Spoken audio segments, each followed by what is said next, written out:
दर्शकों ब्रेक तो बाद तुहाडा सब दा भरपूर स्वागत है। सो व्यूअर्स हुण आपां गलबात करन जा रहे हैं कि यूनाइटेड नेशनस दी ह्यूमन राइट्स काउंसल विच श्रीलंका संबंधी रेजोल्यूशन जिहड़ा है वो पेश होया, जिस विच श्रीलंका के खिलाफ तामिलां दी नस्लकुशी करन लई जवाबदेही कीती गई।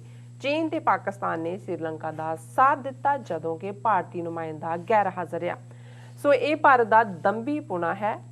भारत की इस दोगली नीति संबंधी आपां गलबात करन जा रहे हैं। सो असीं चाहांगे कि तुसां नाल इसी तरह ही बने रहना। देखण सुनन लई तुहाडा सब दा बहुत बहुत शुक्रिया जी। डॉक्टर साहब की विचार ने? देखो, अंग्रेजी का लफज जिहड़ा हिपोक्राइट है, पंजाबी च असीं दंभ लफज इस्तेमाल करते हैं, शायद उर्दू च भी दंभी लफज होए, मैनूं नहीं पता है। इसका मतलब ये हुंदा है कि भी कहना कुछ ते करना कुछ। इसनूं असीं हिपोक्रेसी कहते हैं, दंभ कहते हैं।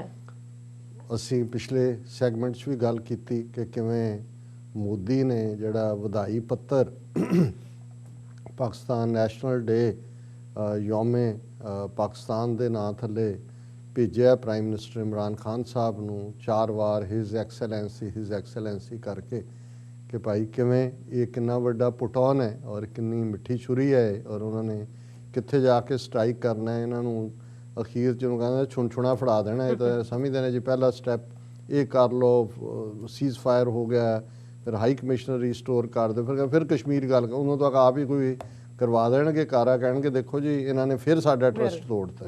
सो वो मैनू लगता है कि भी इस काम ते लगे ने। हुण इहदी सब तो जे करंट उदाहरण देखनी होए तो श्रीलंका बारे भारत की पॉलिसी है। हुण असीं अक्सर जिक्र करते हैं कि किवें श्रीलंका का प्राइम मिनिस्टर जयवर्धने जिस जमाने 70s 80s के विच लेट 70s वो एक अपनी परसनैलिटी रखता सी और इंडिया हमेशा अपने नेबरस नूं, नेपाल होए, भूटान होए, बाद बांग्लादेश होए जां पाकिस्तान नाल भी इन्हां दी कोशिश तो यही रही है। जे पाकिस्तान भूटान वांग जां पहले नेपाल वांग गोडे टेक दिंदा है तो उन्होंने की प्रॉब्लम सी कि जी तुसी भी एक एक्सटेंडेड इंडिया ही हो, भावें ठीक है अपना तुसी प्राइम मिनिस्टर दूजे बनाई जाओ पर तुसी साडी छतरी थले हो।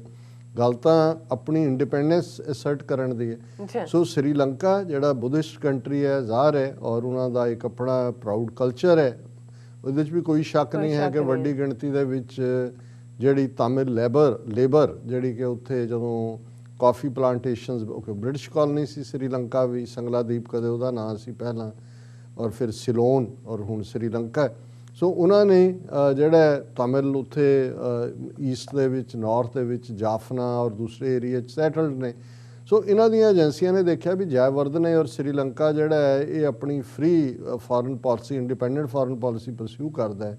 पाकिस्तान नाल भी चंगे रिलेशनस रहे, उन्हां दी मिलिटरी अकैडमीज उन्होंने दे ऑफिसर ट्रेंड होंदे सी और चीन दे नाल भी सी। सो उन्होंने कहा भी ये गोडे लवाण लई तमिलां नूं उन्होंने खड़ा किया। एक हिस्टरी है कि किवें लिटे नां दी organisation liberation tigers of Tamil Eelam उन्होंने खड़ी की।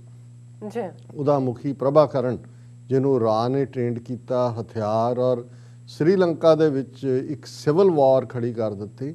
बहुत बार जो ये सुसाइड बॉम्बिंग की गल हुंदी है ये भुल जाते हैं लोग कि सब तो पहला वर्ल्ड स्टेज के उत्ते जे तुसी जैपनीज़ कामाकाजी छड्ड दिओ, उन्हां दा एक डिफरेंट पैटर्न सी जहाज़ डोबण लई जिहड़ा इन्हां ब्रिटिश और दूसरिਆਂ दे, पर अपने नाल बंब बन के आबादियां च जाके जां अपने निश्चित टारगेट नूं मारना ये तमिल गुरिल्लिਆਂ तो इन्हां ने शुरू करवाया। रा ने जिन्हां च उन्हां दे मुंडे और कुड़ियां दोनों ही सुसाइड बॉम्बर बने। वखरी गल है कि उसे ही भारत के प्राइम मिनिस्टर राजीव गांधी जिहड़ा भावें लथया होया सी प्राइम मिनिस्ट्री तो अल्टीमेटली उसे ही तमिल सुसाइड बॉम्बर कुड़ी धेनू का शिकार बने। सो उत्थे सिविल वॉर 70-80 हज़ार मार दित। फिर राजीव गांधी ने पीस कीपिंग के नां थले उन्होंने कहा जी उन्होंने कहा जी हुण तुसी एक बार शेर ते चढ़ जाओ, शेर की सवारी इनू ही कहते हैं, फिर उतर तो नहीं सकते। उहदा नतीजा ये होया कि भाई इन्हें क्योंकि श्रीलंका की गवर्नमेंट तक जयवर्धने जा चुका सी, उन्होंने थोड़ा नील डाउन किया।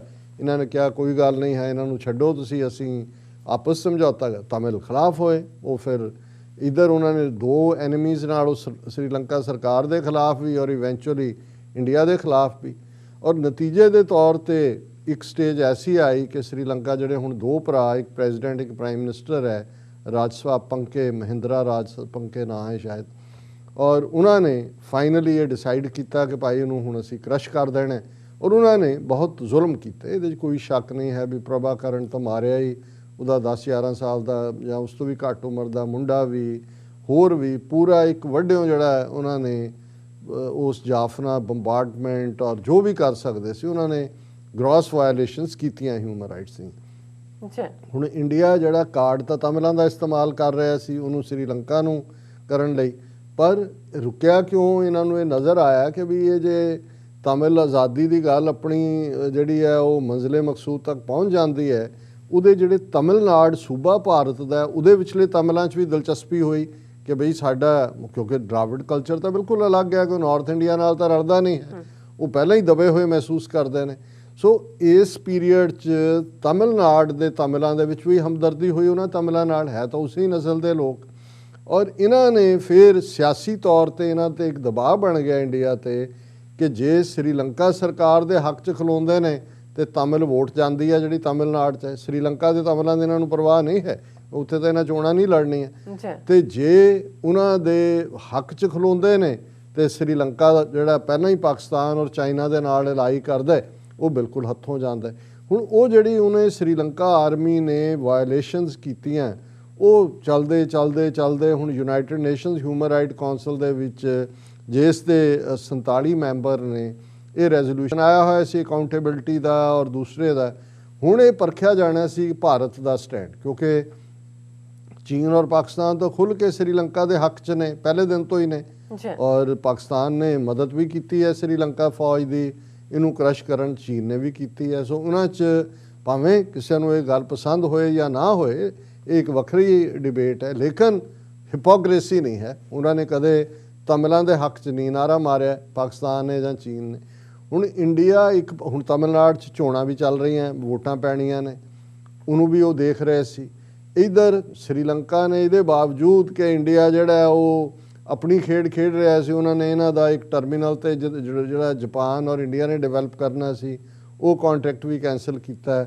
ਪਾਕਿਸਤਾਨ ਦੇ ਪ੍ਰਾਈਮ ਮਿਨਿਸਟਰ ਇਮਰਾਨ ਖਾਨ ਨੂੰ ਇਸ ਕੋਵਿਡ-19 ਦੇ ਚਲਦੇ as a special guest invite ਕੀਤਾ। ਹੁਣ ਉਹ ਸਾਰਾ ਭਾਰਤ ਨੂੰ ਦੱਸਣ ਲਈ ਸੀ ਕਿ ਵੀ ਖਬਰਦਾਰ ਜੇ ਤੁਸੀਂ ਉੱਧਰ ਗਏ ਤੇ ਅਸੀਂ ਖੁੱਲ੍ਹ ਕੇ ਇੱਧਰ ਹੈ। ਹੁਣ ਭਾਰਤ ਫਸ ਗਿਆ ਇਸ ਸਾਰੇ 'ਚ। ਹੁਣ ਮੰਗਲਵਾਰ ਯਾਨੀ ਵੋਟਾਂ ਪਈਆਂ ਨੇ ਔਰ ਇਹ 47 ਮੈਂਬਰਾਂ 'ਚੋਂ ਜ਼ਾਹਰ ਹੈ ਪਾਕਿਸਤਾਨ ਔਰ ਚੀਨ ਖੁੱਲ੍ਹ ਕੇ ਸ੍ਰੀਲੰਕਾ ਦੇ ਨਾਲ ਖਲੋਤੇ ਨੇ ਔਰ 22 ਵੋਟਾਂ ਜਿਹੜੀਆਂ ਉਹਨਾਂ ਦੇ ਨਾਲ ਇਹ ਰੈਜ਼ੋਲੂਸ਼ਨ ਉਹਨਾਂ ਦੇ ਖਿਲਾਫ ਅਡਾਪਟ ਹੋਇਆ। ਲੇਕਿਨ ਇਸ ਦੰਬੀ ਭਾਰਤ ਨੇ ਜਿਹੜਾ ਇਸ ਤੋਂ ਐਬਸਟੇਨ ਕੀਤਾ, ਉਹਨਾਂ ਨੇ ਵੋਟ ਨਹੀਂ ਪਾਈ ਹੈ। ਔਰ ਉਸ ਸਾਰੇ ਦੇ ਵਿੱਚ ਇਕੱਲਾ ਭਾਰਤ ਹੀ ਨਹੀਂ, ਹੋਰ ਵੀ ਦੇਸ਼ ਨੇ ਜਿਨ੍ਹਾਂ ਨੇ ਵੋਟ ਨਹੀਂ ਪਾਈ। ਔਰ ਇਹ ਸਾਰੇ 'ਚ ਜਿਹੜਾ ਸਟੇਟਮੈਂਟ ਲੰਬੀ ਚੌੜੀ ਉਹਨੇ ਦੇ ਦਿੱਤੀ ਭਾਰਤੀ ਨੁਮਾਇੰਦੇ ਨੇ ਕਿ ਜੀ 2 ਫੰਡਾਮੈਂਟਲ ਕੰਸੀਡਰੇਸ਼ਨਸ ਨੇ ਕਿ ਸ੍ਰੀਲੰਕਾ ਉਹਨਾਂ ਨੂੰ ਇਕੁਆਲਿਟੀ, ਜਸਟਿਸ, ਡਿਗਨਿਟੀ, ਪੀਸ ਔਰ ਇਹ ਸਾਰਾ ਦੇ। We have also believed that these two goals are mutually supportive and Sri Lanka's progress is best assured by simultaneously addressing both objectives। ਇਹ ਦੋ ਬੇੜੀਆਂ ਤੇ ਉਹੀ ਦੁਬਿਧਾ 'ਚ ਰੱਖਣਾ, ਕਨਫਿਊਜ਼ਨ 'ਚ ਰੱਖਣਾ, ਭੰਬਲ ਭੂਸੇ 'ਚ ਰੱਖਣਾ।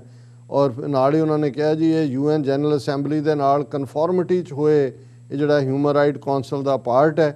ਔਰ 11 ਮੁਲਕਾਂ ਨੇ ਜਿਨ੍ਹਾਂ ਚਾਈਨਾ ਔਰ ਪਾਕਿਸਤਾਨ ਸ਼ਾਮਲ ਹੈ ਇਸ ਰੈਜ਼ੋਲੂਸ਼ਨ ਦੇ ਅਗੇਂਸਟ ਵੋਟਾਂ ਪਾਈਆਂ ਔਰ 14 ਮੁਲਕ ਜਿਹੜੇ ਨੇ ਉਹਨਾਂ ਨੇ ਵੋਟ ਨਹੀਂ ਪਾਈ।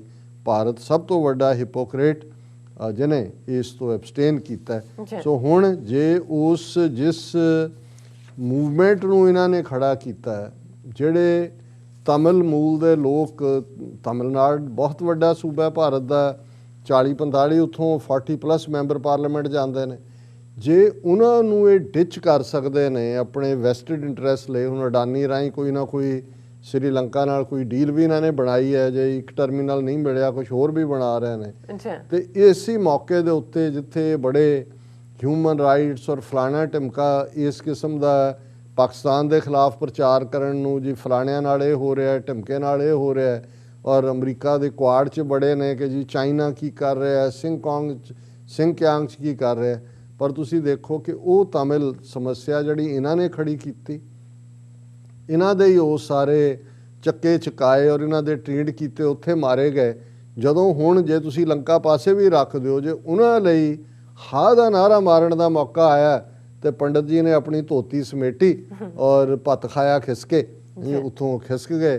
ਇਹ ਹੈ ਇਹਨਾਂ ਦਾ ਇਤਬਾਰ। ਔਰ ਇਹਨਾਂ ਦੇ ਉੱਤੇ ਜੇ ਪਾਕਿਸਤਾਨ ਇਤਬਾਰ ਕਰਕੇ ਕਸ਼ਮੀਰ ਮੁੱਦੇ ਨੂੰ ਬੈਕ ਬਰਨਰ ਤੇ ਰੱਖ ਕੇ ਜੀ ਪਹਿਲਾਂ ਅਸੀਂ ਅਗਲੇ ਬਰਨਰ ਦੇ ਉੱਤੇ ਰੋਟੀਆਂ ਲਾ ਲਈਏ ਤੇ ਮਗਰਲੀ ਜਿਹੜੀ ਹਾਂਡੀ ਹੈ ਕਸ਼ਮੀਰ ਵਾਲੇ ਨੂੰ ਫੇਰ ਪਕਾ ਲਾਂਗੇ, ਜੇ ਇਹ ਕੀਤਾ ਤੇ ਫਿਰ ਜੋ ਕੁਛ ਤਮਿਲ ਠਗੇ ਹੋਏ ਮਹਿਸੂਸ ਕਰਦੇ ਨੇ, ਸਿੱਖ ਤਾਂ ਕਰਦੇ ਹੀ ਨੇ 74 ਸਾਲ ਬਾਅਦ ਵੀ ਕਿ ਭਾਈ ਇਹਨਾਂ ਨੇ ਸਾਡੇ ਨਾਲ ਕੀ ਕੀਤਾ। ਸੋ ਅਸੀਂ ਜਿਹੜਾ ਇਹੀ ਕਹਿ ਸਕਦੇ ਹਾਂ ਕਿ ਭਾਈ ਇਹ ਉਹੀ ਨੇ ਜਿਨ੍ਹਾਂ ਬਾਰੇ ਗੁਰੂ ਨਾਨਕ ਸਾਹਿਬ ਨੇ ਫਰਮਾਇਆ ਸੀ, ਮੱਥੇ ਟਿੱਕਾ ਤੇੜ ਧੋਤੀ ਕਖਾਈ ਹੱਥ ਛੁਰੀ ਜਗਤ ਕਸਾਈ, ਕਿ ਇਹਨਾਂ ਦੇ ਮੱਥੇ ਤੇ ਟਿੱਕਾ ਹੈ, ਕਖਾਈ ਧੋਤੀ ਖਾਸ ਡਿਜ਼ਾਈਨ ਦੀ ਬੰਨੀ ਹੋਈ, ਇਹਨਾਂ ਦੇ ਹੱਥ ਦੇ ਵਿੱਚ ਛੁਰੀ ਹੈ। ਇਹ ਬੁੱਚਰ ਆਫ ਦਾ ਵਰਲਡ ਨੇ, ਜਗਤ ਕਸਾਈ ਨੇ। ਜੀ ਡਾਕਟਰ ਸਾਹਿਬ ਤੁਹਾਡਾ ਬਹੁਤ ਬਹੁਤ ਸ਼ੁਕਰੀਆ। ਸਾਥ ਲੈਣੇ ਬ੍ਰੇਕ। ਵਿਊਅਰਸ ਤੁਸੀਂ ਕਿਤੇ ਨਹੀਂ ਜਾਣਾ, ਮਿਲਦੇ ਆ ਛੋਟੇ ਜਿਹੇ ਵਕਫੇ ਤੋਂ ਬਾਅਦ।